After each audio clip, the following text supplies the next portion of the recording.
नमस्कार, मी कुमारी ऋतुजा रवींद्र फरडे आपणा समोर विषय मांडत आहे सिद्धगडचा रणसंग्राम। सिद्धगडचा रणसंग्राम। मर्दाचा हा बाणा आमचा छाती पोलादाची, मर्दाचा हा बाणा आमचा छाती पोलादाची, भारत भूमीचा शिलेदार मी कास स्वराज्याची, कास स्वराज्याची। अहो, ज्यावेळी आपण भारताच्या स्वातंत्र्याचा इतिहास वाचतो त्यावेळी स्वातंत्र्याचा रणसंग्राम हा नक्कीच वाचावा लागतो, तो म्हणजे सिद्धगडचा रणसंग्राम।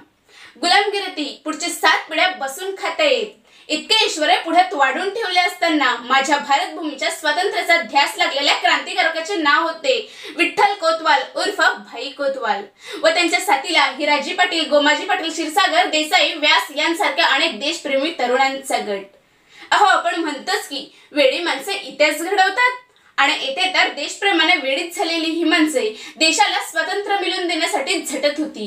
सुभाषचंद्र बोस, भगतसिंग, राजगुरू, सुखदेव यांकडून प्रेरणा घेऊन भाई व त्यांच्या सहकाऱ्यांनी आझाद दस्ता नावाची क्रांतिकारी संघटना स्थापन केली।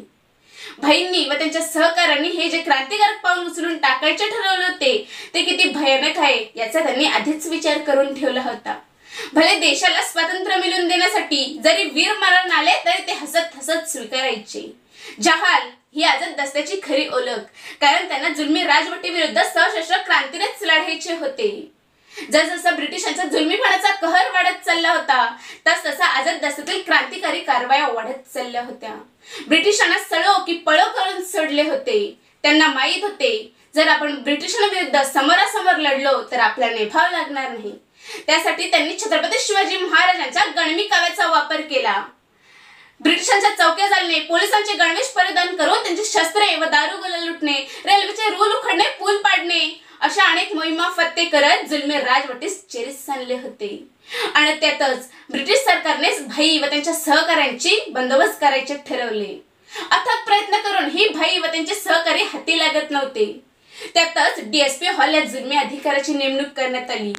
डीएसपी हॉलने आजूबाजूतील लोकांमध्ये प्रलोभन देण्यास सुरुवात केली। भाईंची व आझाद दस्त्यातील लोकांची माहिती देणाऱ्यास बक्षीस देण्याचे जाहीर केले।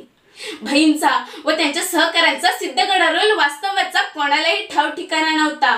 तो माहित होता तो फक्त या क्रांतिकारकाने जेवणाची व्यवस्था करणाऱ्या मारुती पाटलांनाच। पण एक दिवशी नियतीनेच घात केला। अहो, जेथे छत्रपती शिवाजी महाराज आणि छत्रपती संभाजी महाराज हे आपल्याच माणसाने केलेल्या फितुरीतून सुटले नाही, तेथे देशासाठी लढणारे हे क्रांतिकारक तरी कसे सुटणार सांगा ना। सिद्धगडाजवळील त्या गावातील अण्णा बोकड आणि क्रांतिकारक तरी कसे सुटणार सांगा ना। सिद्धगडाजवळील त्या गावातील अण्णा बोकड आणि गोविंद साबळे ही 2 माणसे थोड्याशा इनामासाठी फितूरच झाली। अहो, देशासाठी स्वतःच्या संसारावर तुळशी पात्र ठेवणारे आणि देशासाठी स्वतःच्या जीवाची पर्वा न करणाऱ्या या क्रांतिकारकांचा आपल्याच देशातील गद्दारांमुळे घात झाला। 2 जानेवारी 1943 रोजी भल्या पाठे भाई व त्यांचे सहकारी निद्रास्त असताना डीएसपी हॉल व त्याचे हजारो सैनिक आणि त्यांना वाटा दाखवणारे हे 2 हरामखोर माणसे सिद्धगडावर येऊन ठेपली। अहो, देशासाठी बलिदान देणारी ही माणसं मरणालाही घाबरणारी नव्हती, पण त्यांच्या ध्यानी मनी सुद्धा नव्हते की हे मरण आपल्याला गुपचूपपणे येईल। डीएसपी हॉलने इशारा करताच बेधुंद गोळीबार झालं आणि त्यातच पहिली गोळी लागली ती हिराजी पाटील यांना। आणि त्याच क्षणी त्यांच्या मुखातून बाबा मेलो असे शब्द बाहेर पडले। गोळ्यांच्या फैरीचा आवाज होताच भाई व त्यांचे सहकारी जागे झाले। बिचारे बेसावध असताना त्यांना नेमके काय करावे हे समजेनासेच झाले। त्यावेळी हिराजी पाटील हे आपल्या वडिलांना म्हणजे गोमाजी पाटील यांना भाई व आपल्या सहकाऱ्यांसोबत ही जागा सोडण्यास सांगतात। ते आपल्या वडिलांना हे देखील सांगतात, मला गोळी लागली याचे दुःख नाही, तर आझाद दस्त्याने पाहिलेल्या स्वातंत्र्याचे स्वप्न मी पूर्ण करू शकलो नाही याचे दुःख आहे।